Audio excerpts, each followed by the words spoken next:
By now, everyone is pretty much aware that the Samsung Galaxy Note 7 has a tendency to spontaneously catch fire. But it's only after months of investigating that Samsung is opening up about why the recalled phone was overheating.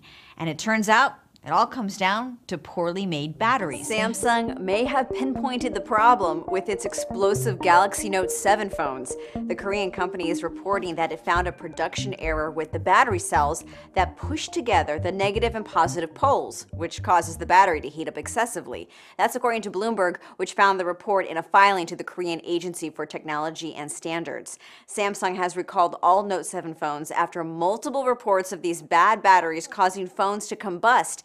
And if you have a Note 7, this is not something to be ignored.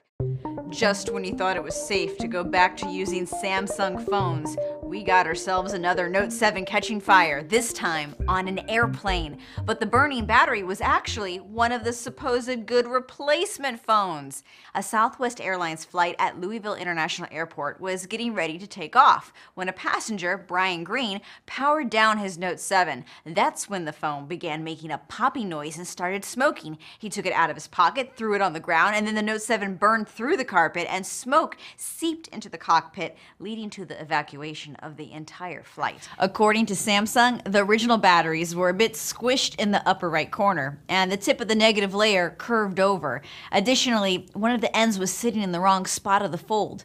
The second set of replacement batteries suffered a different problem. These came from another supplier. And in the rush to pump out replacement batteries quickly, the manufacturer was sloppy, and the separator was punctured, leaving the layers touching. In some cases, there was even some insulation missing inside. There's quite a bit of buzz about the voice recognition feature in Samsung smart TVs. In particular, how TVs listen to your conversation in order to pick up on your voice commands.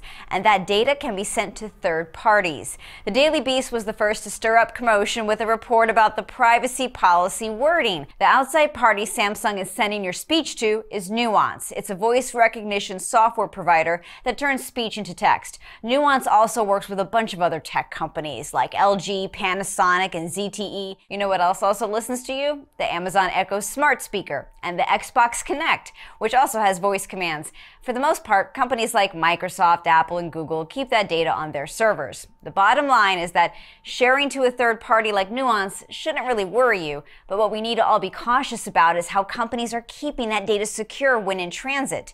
Samsung says it encrypts voice data for security protections, and it does not retain the data or sell it. But don't forget, if you have a Samsung Smart TV, you could just turn the listening feature off. Plenty of people have been crying out for Samsung to make a metal smartphone, and here it is. It's called the Galaxy Alpha. Let's check it out. Let's start with the design, but first a little bit of bad news. This phone isn't metal all over. In fact, it's only this band around the edge that's made of metal. The rest is the usual flexible plastic that Samsung normally relies on. It borrows much of its style cues from the S5, but the milled metal corners and drilled speaker holes lend it an extra touch of class. It's not waterproof though, so do keep it away from the bathtub and try not to spill your cocktail on it. The display for me is the most disappointing part of the phone.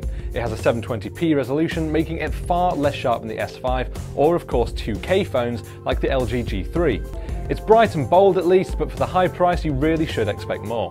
With the Galaxy Fold, we're creating a new dimension for your phone and your life. We're giving you a device that doesn't just define a new category, it defies category. With the Galaxy Fold, you get a powerful smartphone and a revolutionary tablet, all in a single premium package. When it's folded, it has a 4.6-inch display. It's compact and perfectly portable.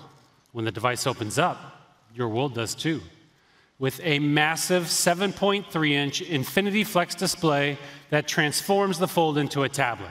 And within the first week, there were 3 separate screen problems that basically made the phone unusable. Samsung took all the phones back, redesigned it, and this is where we are now. So far, I haven't experienced any screen damage yet, but in the first iteration, I did notice that there were marks, almost like half moons. Maybe my fingernail accidentally pressed it, or I put it in my purse perhaps and something brushed up against it. What I do know is that this situation here with the screen is something that Samsung or somebody else in the industry is going to have to solve, because it's basically the biggest impediment to foldable phones. It's got to be something that is stronger, sturdier, and less prone to damage than what we have on this phone now. Samsung Galaxy Beam. This phone was just announced.